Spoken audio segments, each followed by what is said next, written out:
Here we go. With computer audio. Hello. Hey G, What's going on? the man with the plan, the Christian, how man, are the you? myth, the You legend. look like you're in the Williamsburg office. Yeah, getting busy. Got a lot of catching up to do. Nice, man. Have you stayed in the city through the entirety of this madness? Yeah, I stayed in New York. Cool. You got up out of here? What's that? I said you got up out of here?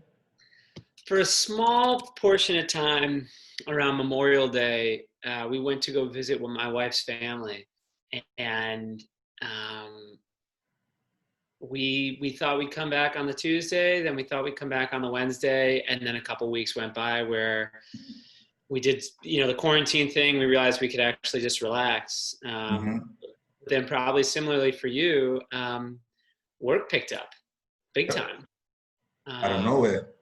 Yeah, I mean March and April were March was weird when everything started happening. It started going downhill. April was pretty quiet, and then May kind of started coming back. Rentals for sure. Then by June and July, it's sales, man. People are listing things. People are out seeing things. It's exciting. It's like the spring market that we didn't get to have back in March. It's like we're getting a do-over. Summer's the new spring. Exactly. Yeah. It's just hotter. So I'm like, anytime I get to a fan in an apartment or a house, I just kind of stand in front of it for a moment to try and cool down and then try and show it.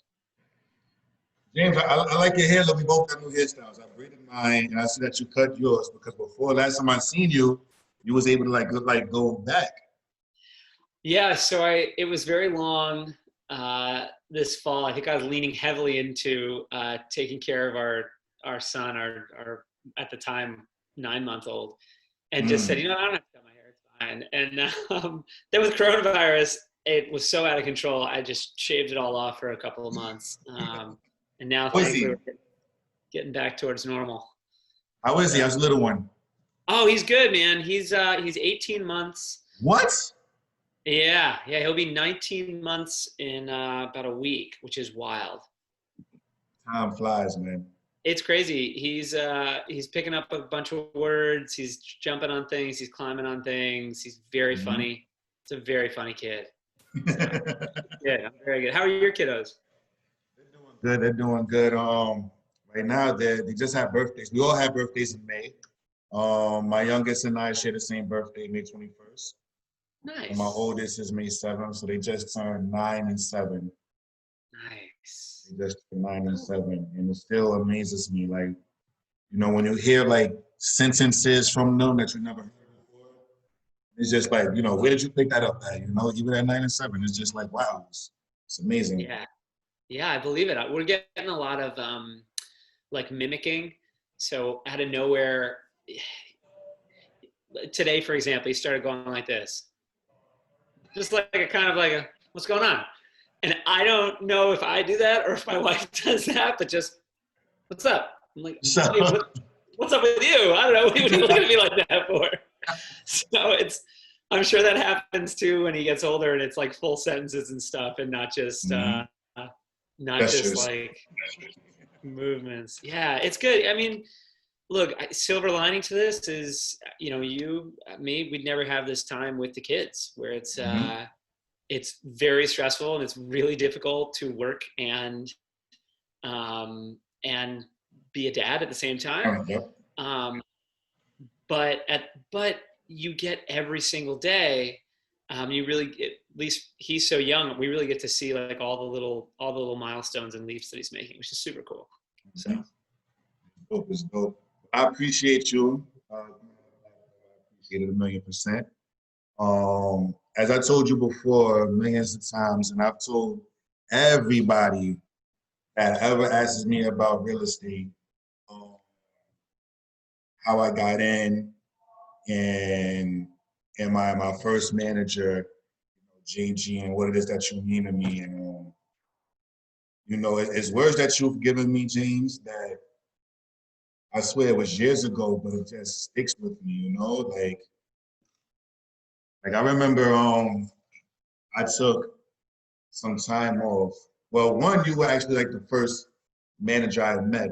We met in a Cobble Hill office at a party. You had on like a plaid button-down shirt.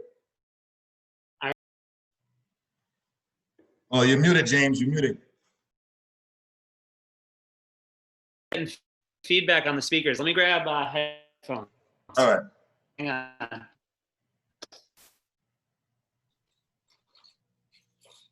Should have been more prepared for these amazing compliments you're giving me that I don't know if they're entirely deserved, but I'll take them. It is. Trust me, it is 1,000,000%. Wow, that's very, very, very kind of you. All right, let's see if this works. Wait for. All right, can you still hear me? Yeah. Fantastic. And now you're coming right through. All right, so Steve Jobs buds here. You had on a plaid button-down shirt with a vest, and you were riding your bike. And I was like, who's this guy? Why is he riding a bike over here? And things like that. But you were just so cool, and you spoke with your hands and things like that, and we connected. The thing is, I wasn't even I don't know if you know this, but I wasn't supposed to be in the Williamsburg office. My first office, I was supposed to go to the Cobble Hill office. Oh. I was supposed to start in the Cobble Hill office. And then it was supposed to be Chelsea. But then we kept having the trainings here in Williamsburg. And I called Evan, and Evan was like, you know what, I think you'll do great in Williamsburg, so I'll stay here with you. And you were just like, your energy and everything that you did was just awesome, And I remember, one time I took some time off. I had to take care of my daughter. My daughter was sick. My oldest was sick.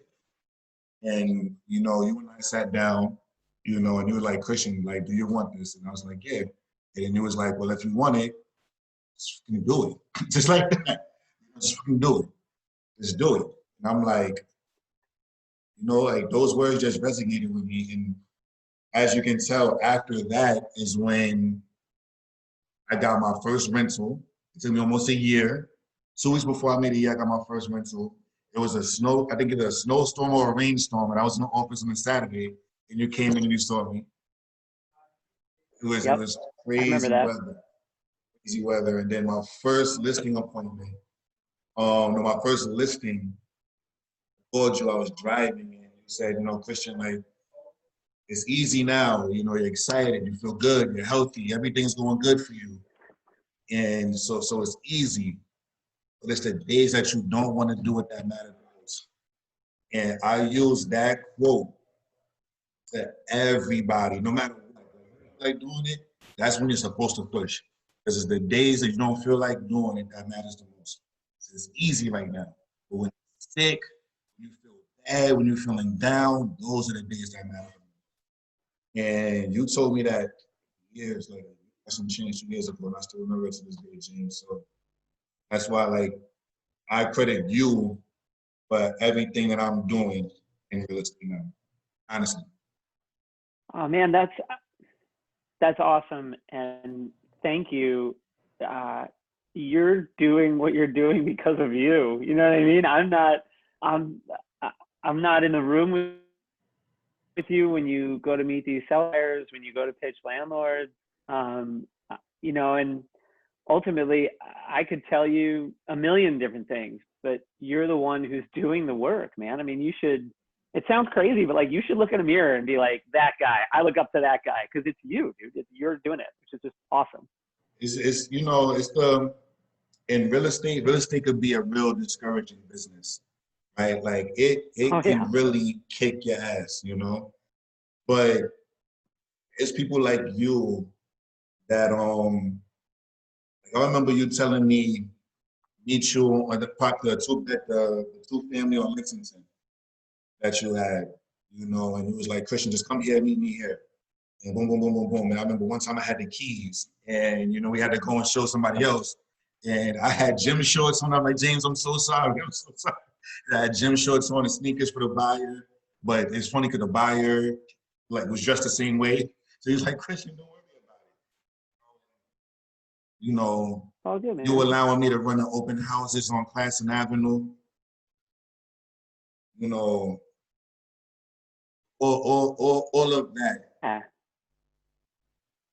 All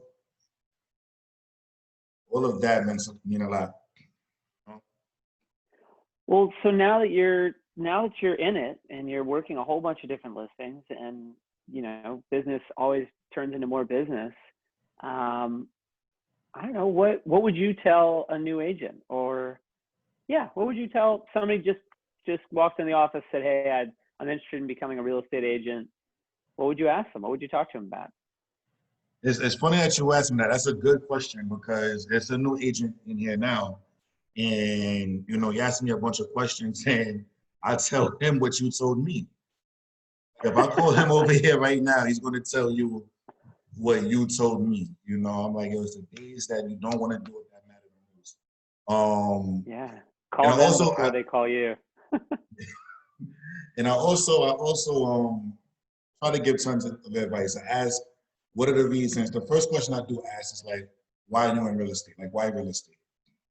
You know, because if you do something for the money, like purely the money, especially this industry, 9 times out of 10, you're going to flush out. And that's damn near the statistics anyway, because it's an 88% failure rate in real estate, especially in New York.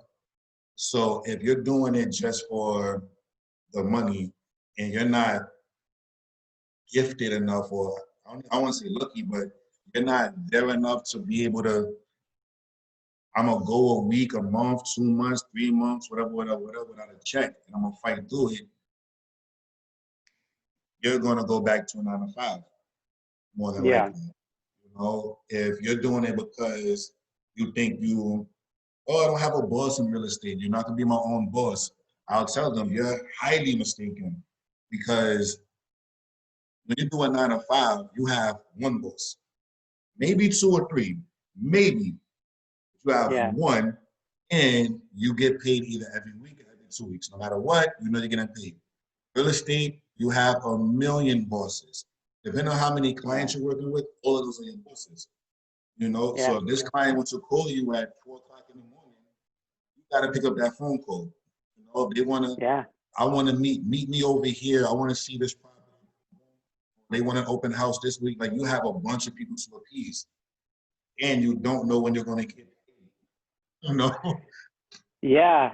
No, it's, you know, it's like, if you remember like being in elementary school or something, or maybe middle school, high school, any level of school where every teacher piles on your homework, and you're in the class thinking like, this teacher thinks that they're the only person giving us homework.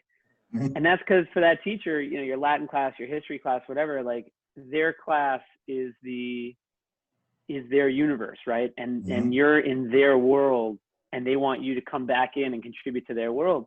It's the same with your sellers or your buyers, where it's like, I know there's a certain level of it that's personal, and I've talked to people about their family, about my family, whatever, but they really want you to be their guy or their gal or their person. You know, they really want you to treat them like they are the only listing that matters.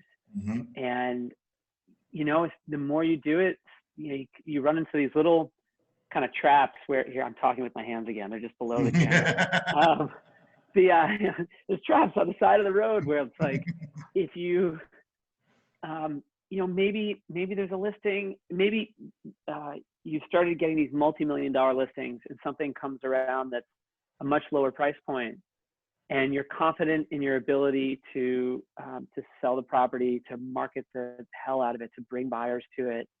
Everyone's going to be happy. The deal's going to close. You're going to get a good price. Like, all these things, you're going to do it right. And like, you have to treat the $500,000 apartment and the $13 million building exactly the same. And this actually goes like even like broader than this. It's not just how you treat the seller, it's how you treat the buyers. Like the buyer buying the $500,000 property, that might be their life savings. The buyer buying the $10 million property, that might be their life savings. You know, I don't live in a $10 million house, but if I want to be able to speak to that buyer, I have to get my brain with them to that place where I'm only looking at $10 million houses, and 8 million is cheap and 12 is too much.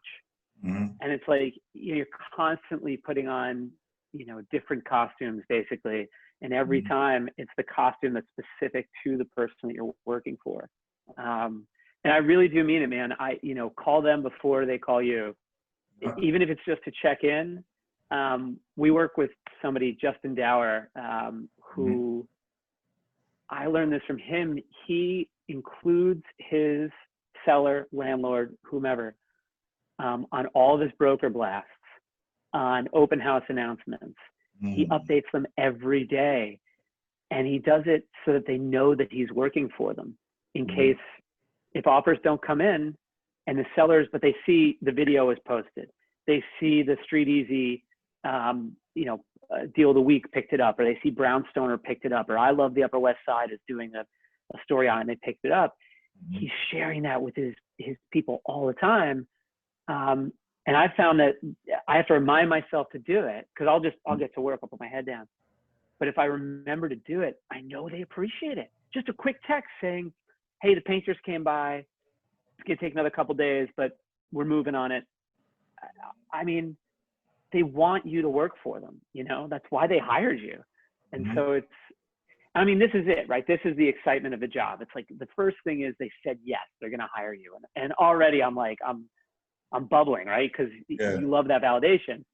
Then with the open houses, you're helping somebody feel comfortable in the space, and that you're not a dirtbag. Like, you're a decent person, and like you do care about them, whether it's the buyer you're walking through or the seller you're talking to, and they pick up on it. You get more validation, and then you leave the showing, you leave the appointment, and you think, man, if they tell their friends, I'm going to get 2 more listings out of this. And if I get my newsletter really interesting, like this video is super interesting. If you do this and a bunch of sellers start watching it, I don't know that many brokers who are doing this. So it's like, you can just build an empire, literally an empire out of nothing, out of, like you said, 3 months of the phone not ringing, of you not knowing what the hell's going on. That is so incredibly exciting. You change your whole world around and it's all you doing it. I mean, it's like, you need the money to at least pay the bills. Otherwise you're freaking the fuck out. You need, obviously your success in closing deals and cash are all, intertwined. But really it's that validation. It's the idea that you can do better for people than the competition, that you're building something. It's really cool. Anyway, and that's it. That's my treatise on real estate in New York. A lot of words, I'm sorry. No, it's fine, it's fine. It's funny that you just said a lot of words, because I was just telling a new agent that your thing with me used to tell me, all right, Christian, I'm like, James, I got something. All right, 10 words or less. Oh, yeah. Well, that was, that was managing. That was like, running a real estate office. It's like same thing as your buyers and sellers. Everybody's important. Everybody needs something different. And they're all coming at you for something sometimes very basic, like, hey, where do I find the updated agency disclosure and fair housing? And it's like, revenue website. They've emailed you 7 times. Come on, man. Like, you just go, like, look at your email kind of thing. Coming to you with something totally bonkers complex. We had a board turned down in this co-op, but I don't think they understood the buyer's finances. They never reconsider. We got to get them to reconsider. What can we do? And so you might be dealing with something really surface level, or something that you got to save it. And I think just trying to like run triage on all that was like, you have an issue, 10 words. Make it succinct. Let's go. Let's either solve it or figure out that we have to work really hard on it. But it actually helped a lot. Like during my pitch over the phone, because like you would see like a bunch of scripts and it would be like so long, things like a third. But again, I credit you to this, because it's like, take out what you want to say and say what you need to say. Sure. So when I'm on the phone, I'm, my pitch is as short as possible. Boom, boom, boom, boom, boom. Yeah. Boom, boom, boom, boom, boom. How can I help you? Okay, Yeah. now we're going. Instead of, oh, would you like, are you still interested in buying, selling, and boom, boom, boom, boom, and such, and going all around in a circle, annoying the person, Yeah. Gotta be Oh, respectful. imagine you bring your car into the shop and you were curious. All right, so I'll just be specific. I called up the Mazda dealer and I said, hey, if I wanted to install that Apple Play in my car, how much does it cost? And they say, well, it costs $480, which is insane, by the way, Mazda. I don't understand why it costs that much. That's complete. I love you, Mazda, but like that is nonsense. Anyway, so imagine though if their answer was, well, it's 480, but we also can swap out your windshield wipers, and we're going to change your oil, and I think we're going to use a 10W40 because of the summer months, a lot of humidity. We really got to max out the viscosity. They might be right on all of that, but it's like, wait, I just needed the thing. I don't need to know maybe at this moment that you're going to hit every real estate platform, or that you're a member of Rebney and that you're going to send me Compass, Corcoran, Stribling, Elliman's website that has, your listing on it. It's like, they need like a little something for you, for sure. Now, how'd you get started in real estate? So I had been let go from a small consulting firm where I was selling outdated management training.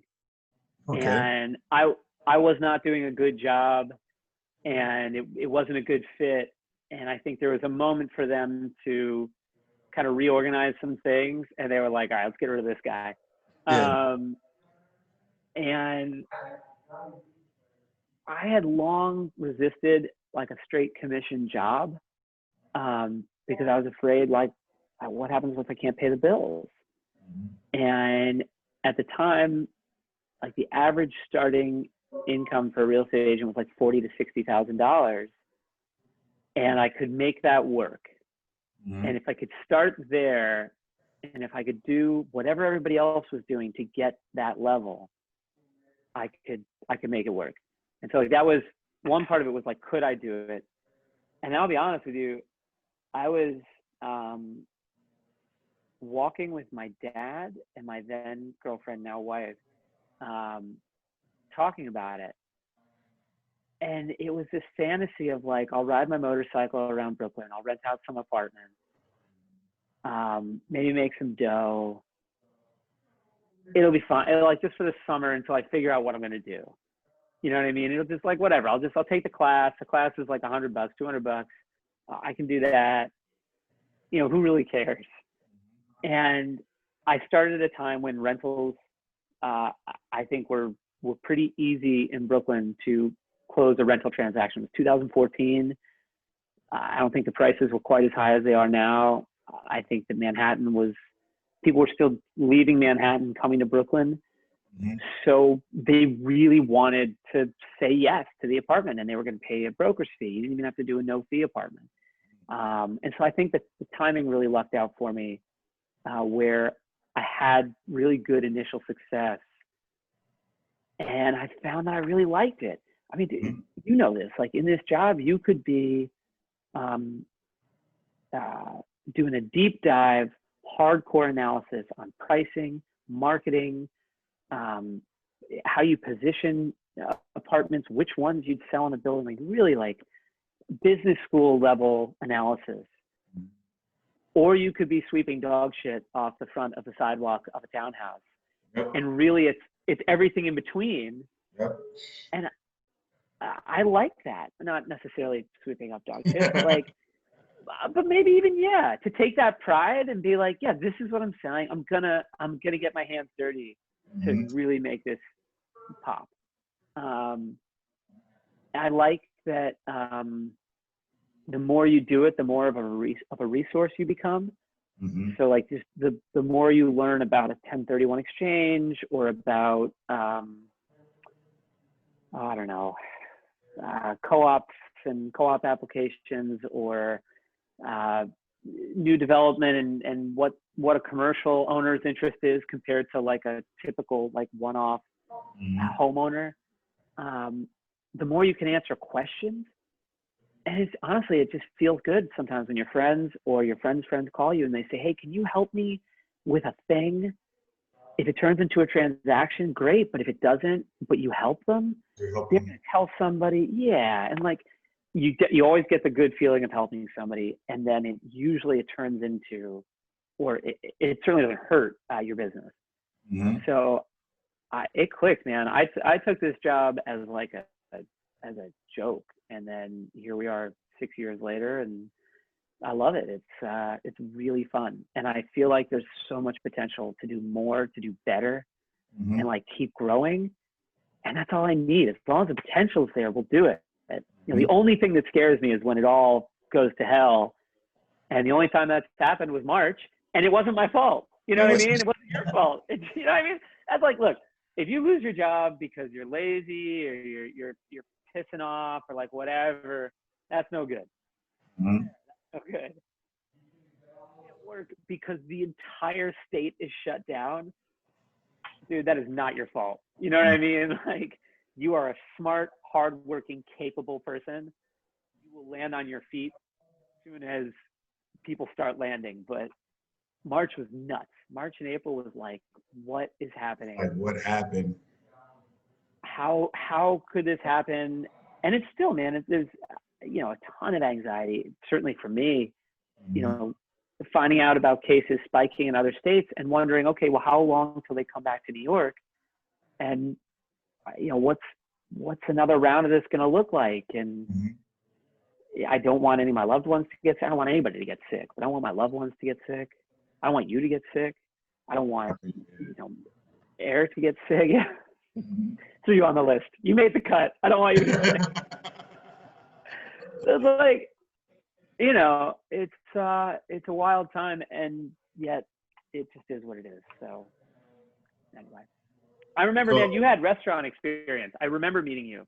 It was a big thing for me because I feel like working in a restaurant is your best prep for this job. 100%. Oh yeah, man. I mean, somebody comes in, they know they don't want steak that night. They want chicken. They want fish, but they're a vegetarian. You're not going to sell a vegetarian on a T-bone. It's just not going to happen. So your job isn't to force something down your throat. Your job is to take care of them. Oh, they're a vegetarian? Ooh, we have a Sangiovese. It's going to go really, really, really nice with our, you know, kale quinoa salad. You know, oh, you gotta, okay, we actually have a vegan dessert. It's almond ice cream. I know that sounds nuts, but it's delicious. You gotta try it. I know, so stupid. That would be great. Yeah, you could do that. I know it sounds nuts. It sounds nuts, right? So it's like, that's your gig. And if you've had experience with that, especially you managed a restaurant. So you've had to deal with front of house and back of house, which is like, I'm not surprised you're successful at this job because I think this is probably easier than running a restaurant. Yeah, and no, there's a lot of aspects in it. There's a lot of similarities in the two. A lot of similarities. The customer service aspect, the hospitality aspect. Like you said, you know, people want this specific thing. You can't sell them on this, you know? If somebody wants a townhouse, you're not going to sell them a condo. You know? You're not going to be able to do that. But I do miss having an assistant, you know? I actually hired my first assistant. Remember, I was telling you about that too.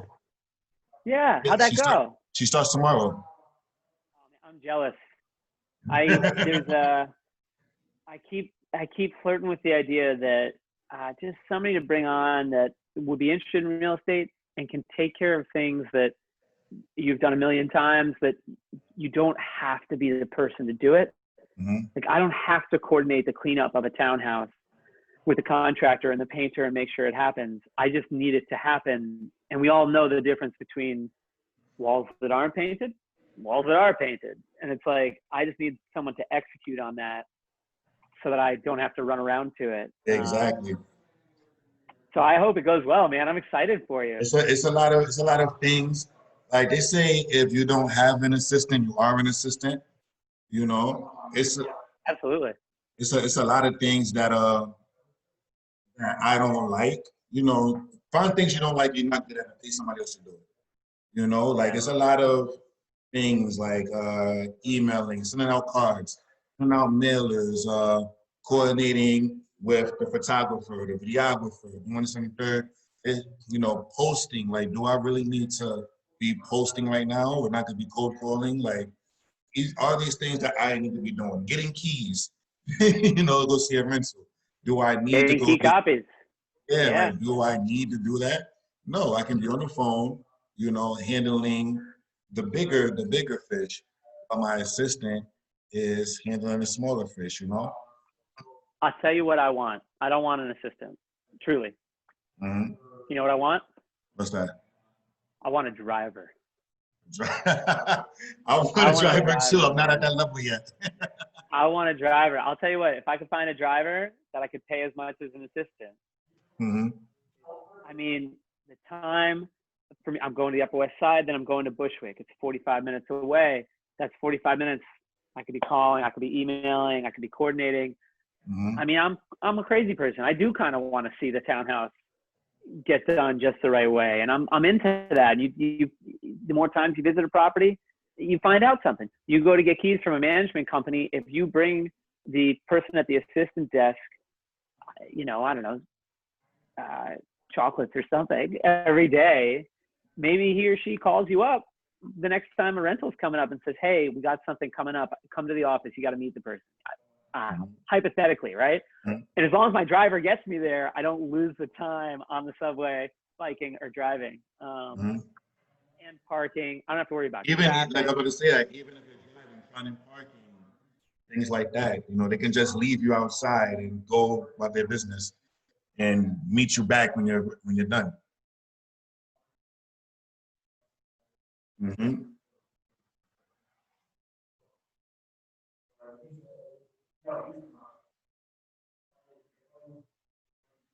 Hey, hold on, you're a little frozen right there.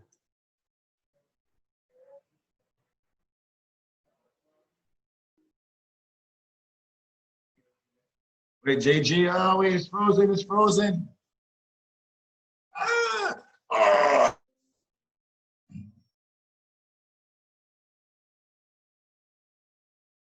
Wait.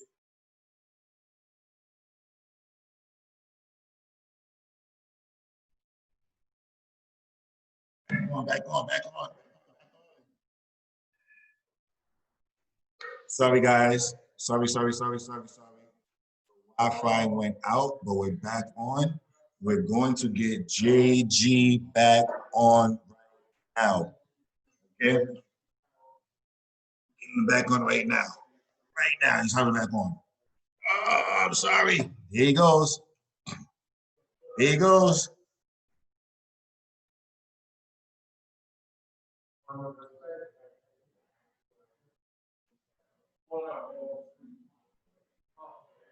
Ah, yeah, there you go. We're back. We're back. I was like, I can't believe it. All good, man. I want a driver. I feel the same way. Once I saw Ryan Serhant with a driver, and Frederick Eklund, and they're like have the Jeep or whatever they have, and they're just in the back seat doing this. I'm like, oh man, super time saver. It's just like, it's so gangster. I don't know how to describe it, man. It's so like, you know, whoever your driver is, you tell them like, you know, all right, you're off for the night. Have a great weekend. You know, and they just drive away in your car. Whatever. You go joyriding. I don't care. It's just be like, I mean, every interaction, it's 27 minutes. You got it, boss. All right. It's like, how do you not feel like the biggest, you know, superstar? Very Anyway. true. Very true. Now, you know, in marathons, they have a saying of calling it like something the wall, right? So 26-mile marathon, the wall will probably be mile 10 for some people. Have you ever hit a wall in real estate? And if so, how did you overcome it? Have I ever hit a wall? Not really. Not in the way of like where you just get so dragged down. A lot of times when I get bad news, like a deal is going to fall apart, the only way I can calm down is by working, and is by either working on that situation, that issue, or working on some other listing. Mm-hmm. And I think it's a self-defense thing or self-preservation thing. Like, this is falling apart. Mm-hmm. You know, there's a mentality of like, you got to go make up that income. Yep. So and I think it ends up being a great reaction, just because, no work goes unpaid. If you're working hard, it will come back around, man. I'll tell you a funny story. Yeah. I so badly wanted a listing. I had sold a year ago. I sold a 2-bedroom on the Upper West Side, and there was another one, same line, 2 floors below, and they took it off the market. They decided to rent it. The moment they took it off the market, I wanted to find the owners, and so I tried to call them, tried to reach out to them. I wrote them a letter in January. Hey, I sold the apartment upstairs, handwritten letter, handwritten note. I sold the apartment upstairs. I really would love to talk to you about selling your apartment. And a week ago, I got a text from one of the owners.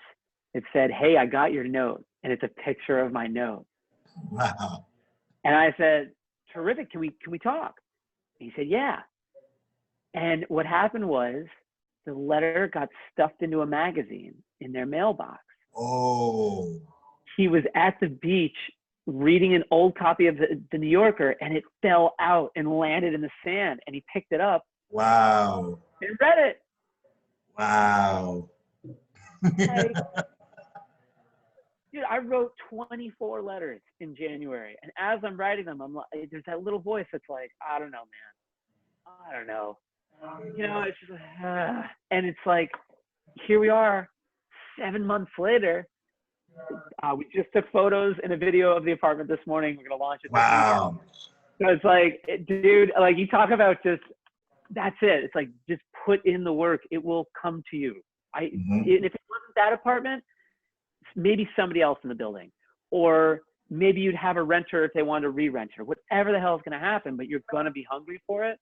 So it's like, anyway, getting back to it, I get bad news. I hit a wall. I go to work.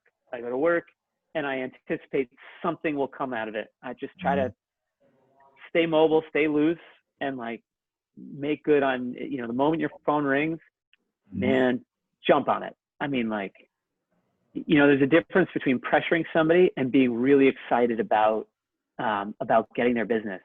And I lost a listing once because I had all the confidence and I was saying all the right things, but I was too cool. I didn't express how excited I was to sell this condo. I didn't show them. And dude, that happened exactly once.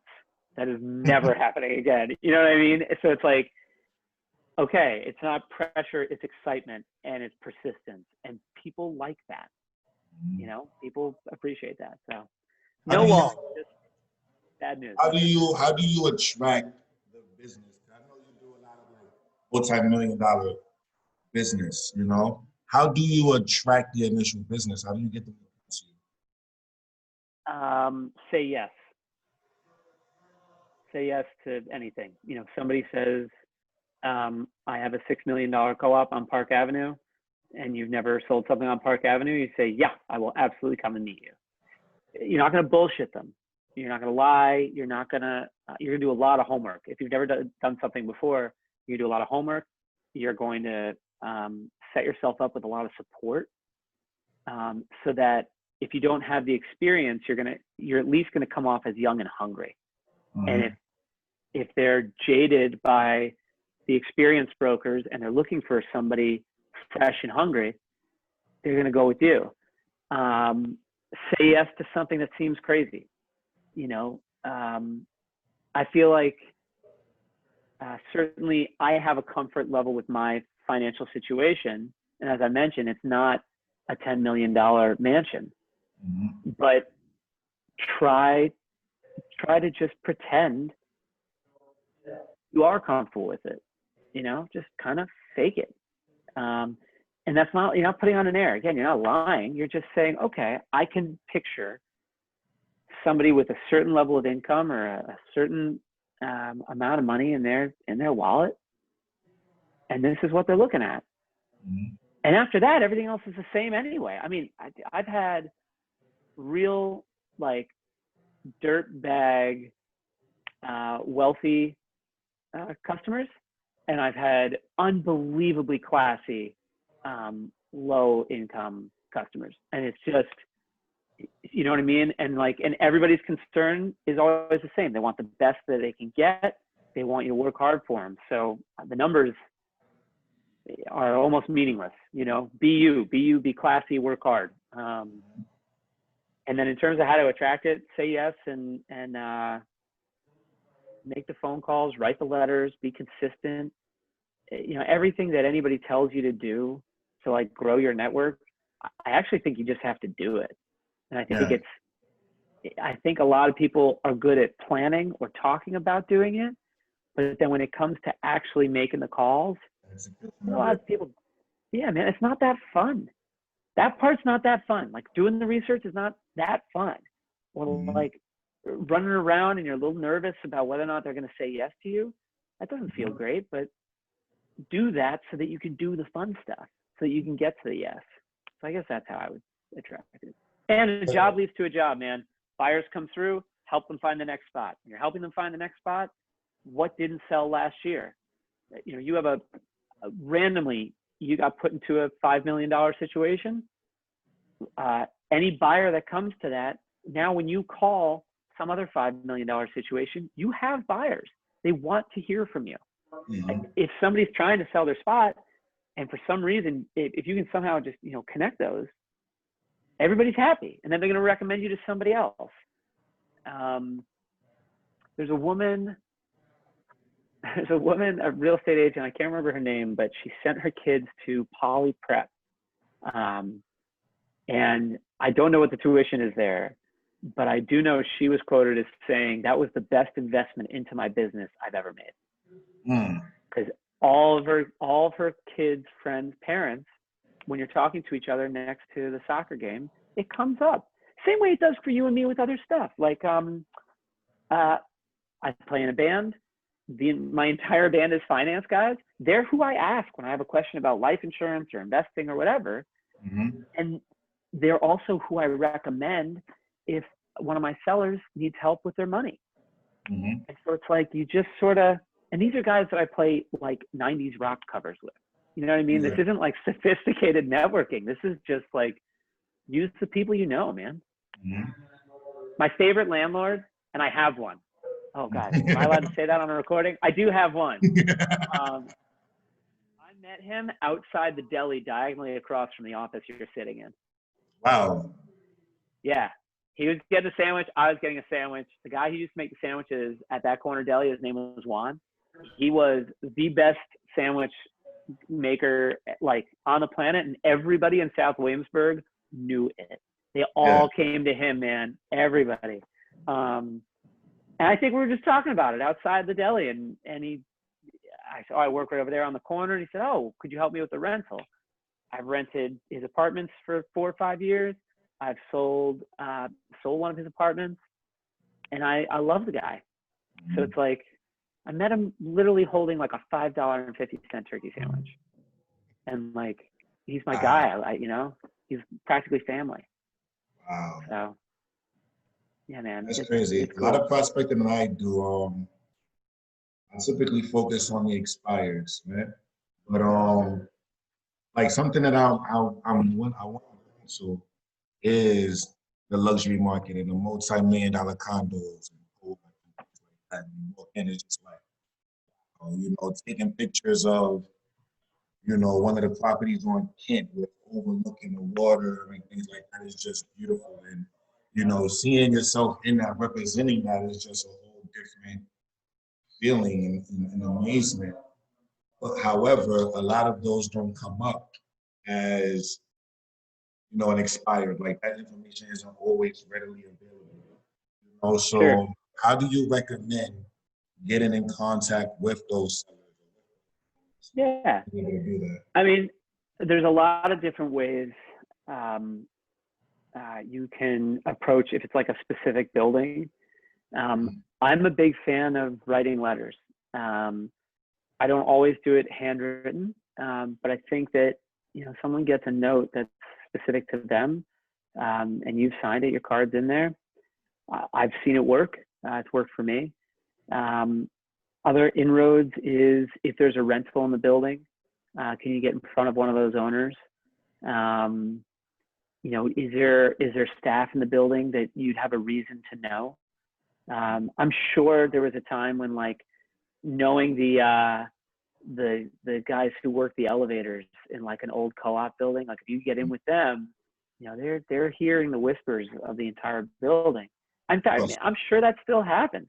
I mean, and I'm sure it's not supposed to or something. And it's like, that's like how the city works, but that's, and I would, again, like, I'd stay open instead of just like the one building on Kent. I'd do it for all of them. Cause something will crack. And as soon as one thing cracks, again, you've got buyers to bring to something else. And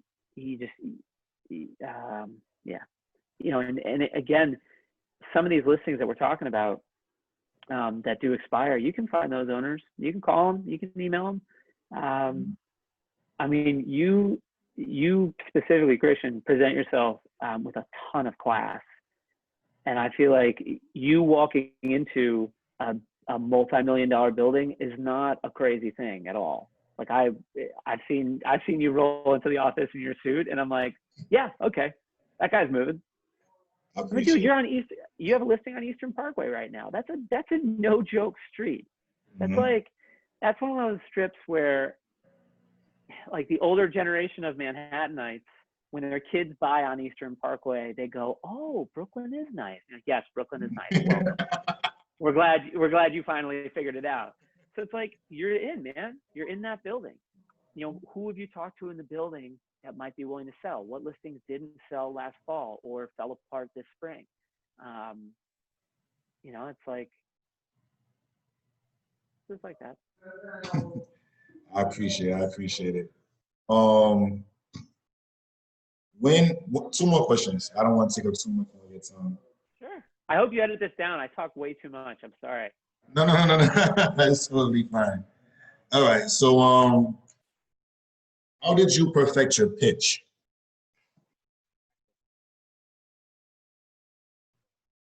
All the time. Make the calls. Get in front of people. Mm-hmm. And I wouldn't say it's perfect. Mm-hmm. I think I could still do a little bit better, but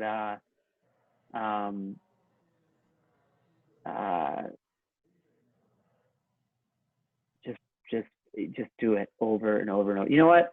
Do you like scrambled eggs? I love it. Yeah. Okay. Did you ever see the Gordon Ramsay video on how to make perfect scrambled eggs? I didn't see that, but I can imagine it's intense. Dude, it's great. You got to watch it. It's 2 minutes long, and he does what's called a soft scramble, I think. It's butter in the pan, 3 eggs in the pan, no bullshit. Just stirs it on and off the heat, throws like either some sour cream or some creme fraiche, something to cool it down at the very end to keep it from overcooking. And he takes it off before it's gotten really hard. I have made scrambled eggs almost every fucking morning. I hope it's all right to swear on this. You can bleep it out maybe. I have made scrambled eggs so many damn times, and now with our kid, if I don't make him eggs at the same time that I make some eggs, I'll make them twice a day. Really good at it, and I'm not being like overly confident. I've just done it 1,000 times. Mm-hmm. And so it's like anything, man. I mean, go watch The Last Dance and think about, have you seen that by any chance? No, I haven't seen that movie. Oh my God. All right. Last Dance. It's an ESPN documentary about the Bulls and really Michael The Jordan. Michael Jordan documentary. Yeah. I Yeah. haven't seen that. I've heard about it a million times. Oh my God. Dude, watch it first thing in the morning. Okay. Episode ends, you are amped up. You're ready to go. And like, dude, these guys practice nonstop. Mm-hmm. Dennis Rodman. I think he practiced. Except Rodman was looking at, literally, he's always thinking about angles all the time. He was obsessed with it. The ball goes up this way, it's going to bounce that way, so I have to be over here. All right, the ball goes this way, it hits off the rim that way. He's going to go that way. I got to be here. And it's like, man, go do that. So it's like, you want to perfect your pitch? Like, try to sell one of your kids on using you to sell one of their toys and do it every day. I mean, it's like, do it every day. I mean, the other stuff that you're good at, that you do all the time, you're probably great at brushing your teeth. Why don't you do 2 pitches a day? You know what I mean? Then you'd be really good at it. So that's it. Yeah. Yeah, that's fair. Last question. What was your craziest real estate experience? I have a million stories. I've been in here a couple years, so I can imagine you've seen your fair share. Craziest one. Craziest one. I gotta say, I like the most recent one. I like that this little letter fell out of a magazine on the beach. I mean, that just turns me on, man. That is so cool. I had an apartment. I can't think of this as the craziest, but I had an apartment where the husband and wife were both out of town, and the day before the closing, neither one of them had moved their stuff out. Wow. And so this was like, the closing was noon the next day, and I found this out at about 5 o'clock that afternoon. So I had to call movers and move all their stuff out the next morning, but I had nowhere to put it. So I had to stash it in the basement of the townhouse for the day so that the buyers could do the walkthrough. And we were cutting it so close on time that the stuff that was left in the apartment, I just pretended, oh, the sellers weren't sure if you wanted this Harvard frame. And did you want the box fan? Okay. Yeah, listen, we're gonna wrap all this stuff up. Yeah, they don't want any of it. No, it's great. Okay, guys, we'll see you at the closing. I took a shower in the apartment. I had my suit with me, showered, ran down to the closing in the suit. Was like, hey, great. Yep. No, we did it. Yeah, it's all cleaned out. Here's a picture. Okay. I think that's a fun one. I think that's, that's a harmless one.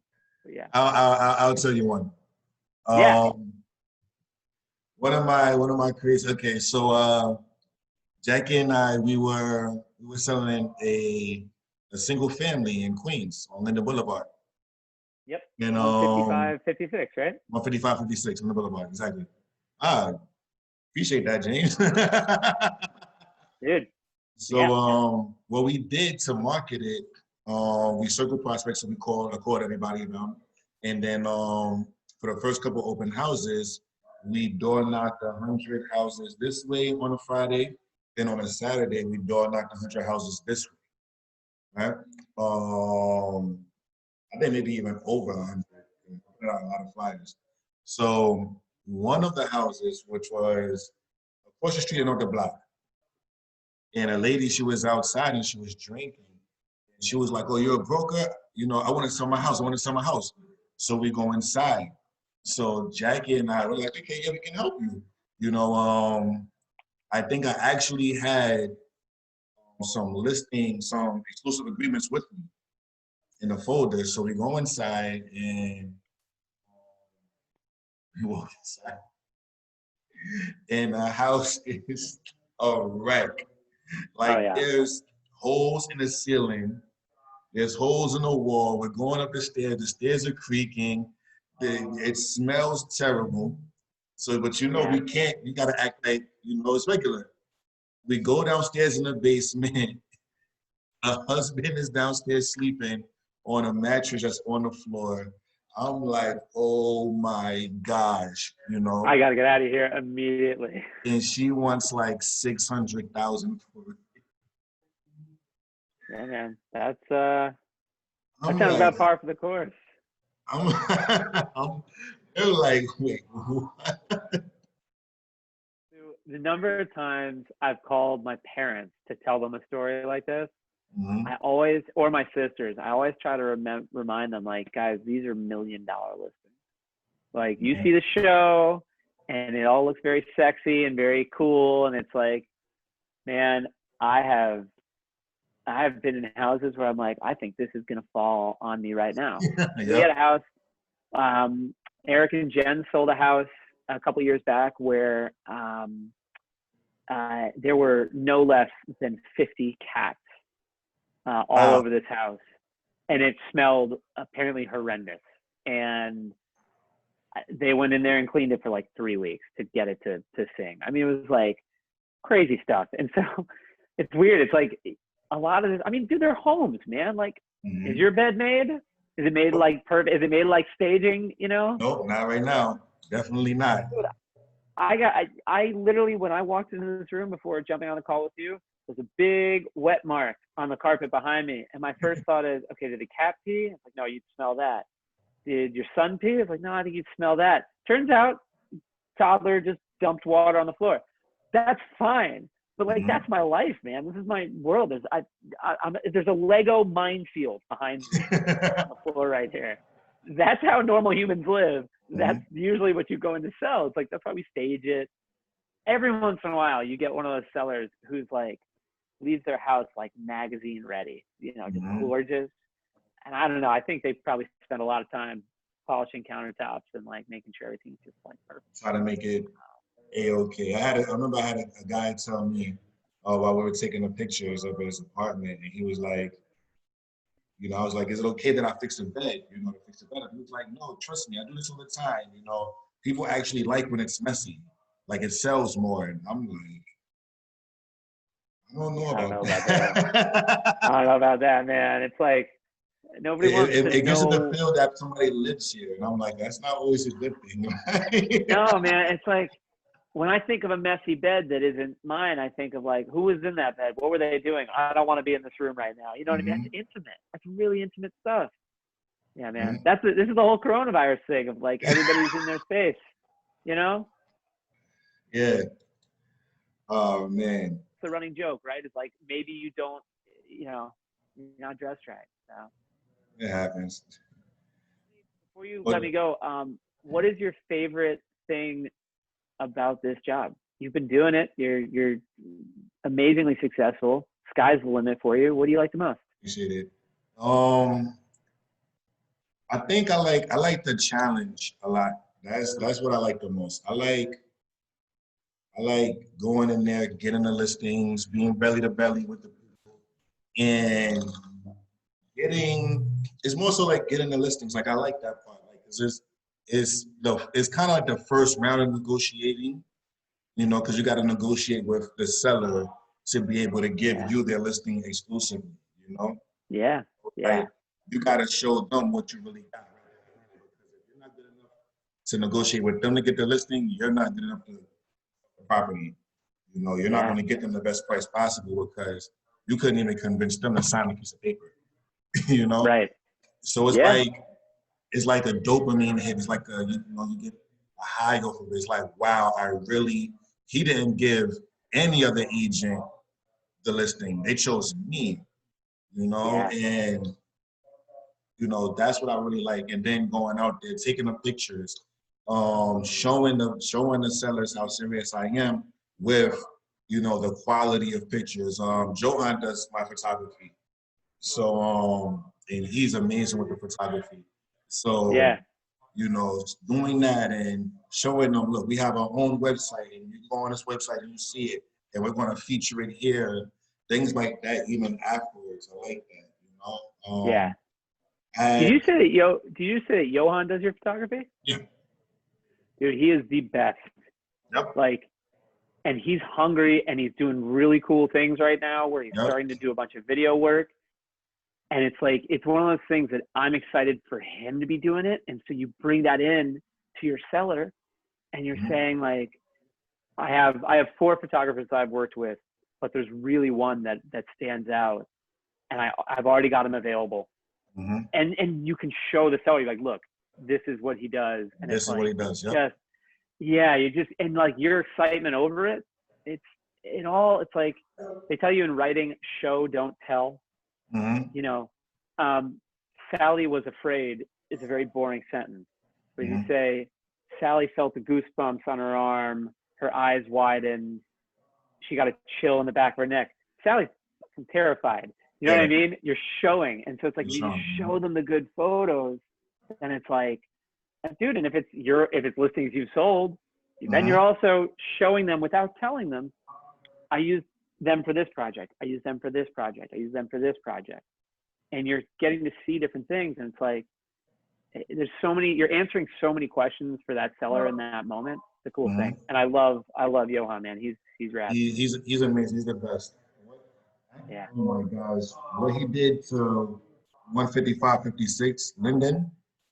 Yeah. Amazing. And I'm like, oh my gosh. And the level of detail he pays attention to, the turnaround time, everything. He's just like, all right, Johan, what's going on? Boom, boom, boom, boom. Yeah. He said he's hungry. You know, he went all the way to Queens by himself because I couldn't make it. Say, here's the code. You know, he went there, sent back the photos maybe a day or two later, and they were amazing. So, you know, I like that aspect of it. I like showing the sellers this is what I got. This is when you hire me. This is what it is. You know, seller for Eastern Parkway. She actually called me today and left me a voice note. Left me a voice note, and she was just like, "Oh my gosh, Christian, thank you so much because we're in contract now." So she's like, you know, thank you so much. You know, I know I'm a little difficult, but you know, like it was just amazing to hear that excitement from her. And you know, like I said, breaking into that market is not easy. You know, especially the Eastern Parkway market. So, you know, to have somebody excited, and an agent lives in the building.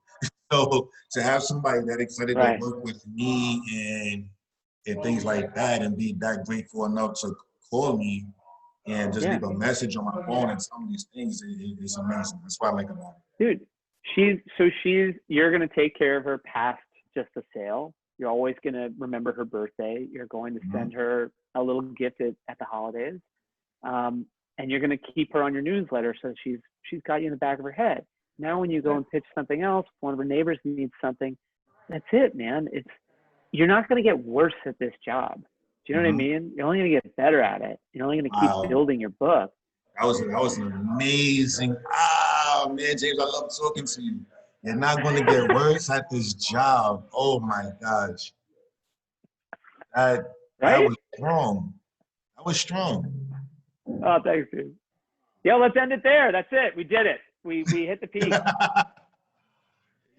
James, I appreciate you a million. You know, you mean the world to me, man. So much love for you, man. Thanks for chatting with me. This was really fun. Of course, I appreciate you. And if there's anything I can do for you, James, let me know. I'm here for you. You've been there for me. Likewise, man. Anytime. All right, man. Take it easy. Man. Bye. Yeah.